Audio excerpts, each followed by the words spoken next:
Hi guys, আজকে রান্না করব ঢেলা মাছ। মাছগুলো আমি এখন তেলে দিয়ে দেব। কড়াই গরম হয়ে গেছে, তেল দিয়ে দিয়েছি। এই মাছ ভাজা হচ্ছে, মাছগুলো দিয়ে দিলাম। আর এখানে এই যে কড়াই গরম করেছে, এই যে কী রান্না করব, এই যে ভেন্ডি টমাটো কুচিয়ে নিয়েছি, আলু কুচিয়ে নিয়েছি, পেঁয়াজ কুচিয়ে নিয়েছি, লঙ্কা গোটা নিয়ে নিয়েছি। আমি এখন কি করব, আলুগুলো ভেজে নেব। আর এখানে ওই যে মশলা করে রেখেছি। আর এখানে এই যে ঢেলা মাছের জিরে রাঁধুনি তেজপাতা ফোড়ন দেবো। আর এটা ভেন্ডিতে কালো জিরে শুকনো লঙ্কা ফোড়ন।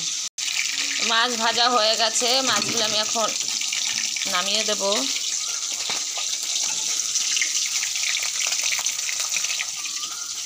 নামিয়ে দিলাম। এই মাছটা একটু ভাজা হবে।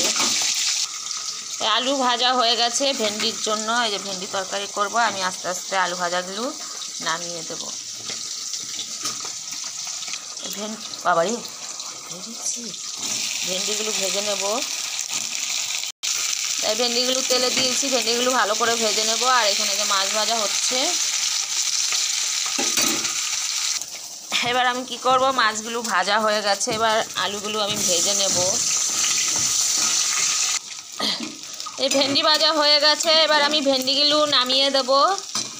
তাহলে আজকে ঢেলা মাছের তরকারি আর ভেন্ডি তরকারি।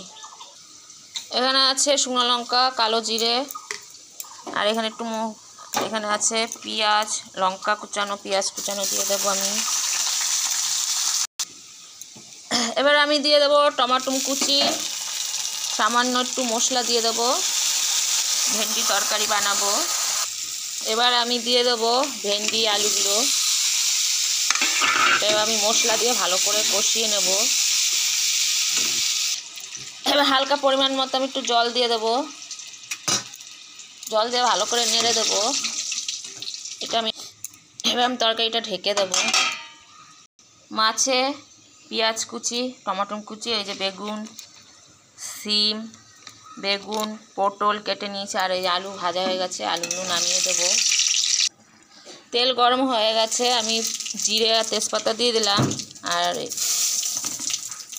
দিয়ে দেবো মশলা, এই যে মশলা দিয়ে দেবো।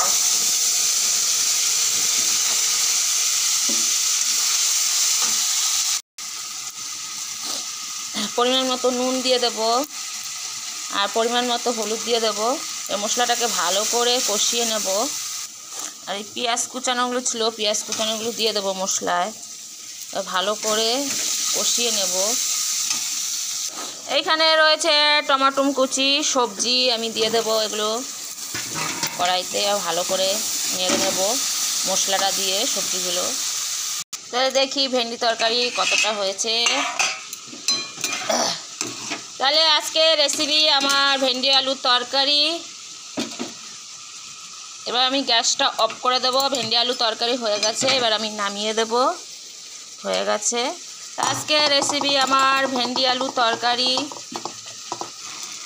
এখানে তাহলে মশলা দিয়ে বেগুন, আলু, সিম পটল কষানো হয়ে গেল। আর আলুগুলো দিয়ে দেব। এবার আলুগুলো দিয়ে মশলা দিয়ে ভালো করে কষিয়ে নেব। মশলা আলু সব কষানো হয়ে গেছে। আমি এখানে একটুখানি জল গরম করেছিলাম তরকারির জন্য। এবার পরিমাণ মতো আমি একটু জল দিয়ে দেব। জল দিয়ে ভালো করে একটু নেড়ে নেব। এবার আমি কি করব, ঝোলে মাছগুলো দিয়ে দেব।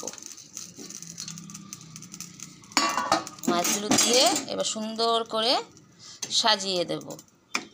তাহলে ফাইনালি আজকের আমার রেসিপি ঢেলা মাছের তরকারি, ঝোল সবজি দিয়ে, সিম আলু বেগুন দিয়ে, আর এই যে ভেন্ডি তরকারি